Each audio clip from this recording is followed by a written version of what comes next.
ಇದು ನಮ್ಮ ಮಂಗಳೂರು ಶೈಲಿಯ ಸಾಂಪ್ರದಾಯಿಕ ಅಡಿಗೆ ಚಿಕನ್ ಪುಳಿಮುಂಚಿ ರೆಸಿಪಿ. ಚಿಕನಲ್ಲಿ ಏನಾದರೂ ಹೊಸದಾಗಿ ಟ್ರೈ ಮಾಡಬೇಕು ಅಂತಿದ್ರೆ ಈ ರೆಸಿಪಿನ ತಪ್ಪದೇ ಟ್ರೈ ಮಾಡಿ. ಇದನ್ನು ಸಾಂಬಾರ್ ಥರ ಅನ್ನ ಮುದ್ದೆ ಜೊತೆ ತಿನ್ನೋದಕ್ಕೆ ಚೆನ್ನಾಗಿರುತ್ತೆ.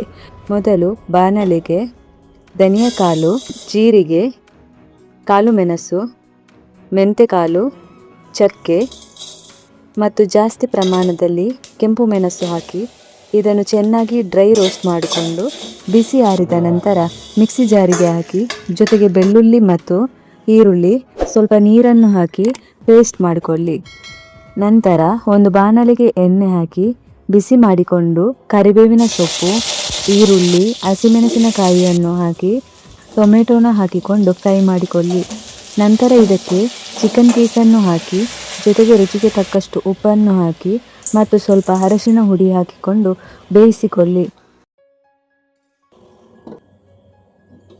ನಂತರ ರುಬ್ಬಿದಂತಹ ಕೆಂಪು ಮಸಾಲೆ ಮತ್ತು ಬೇಕಾದಷ್ಟು ನೀರನ್ನು ಹಾಕಿಕೊಂಡು ಹುಳಿಗೆ ಹುಣಸೆ ಹಣ್ಣಿನ ರಸನ ಹಾಕಿ ಚೆನ್ನಾಗಿ ಮಿಕ್ಸ್ ಮಾಡಿಕೊಂಡು 10 ರಿಂದ 15 ನಿಮಿಷ ಕುದಿಯಲು ಬಿಡಿ.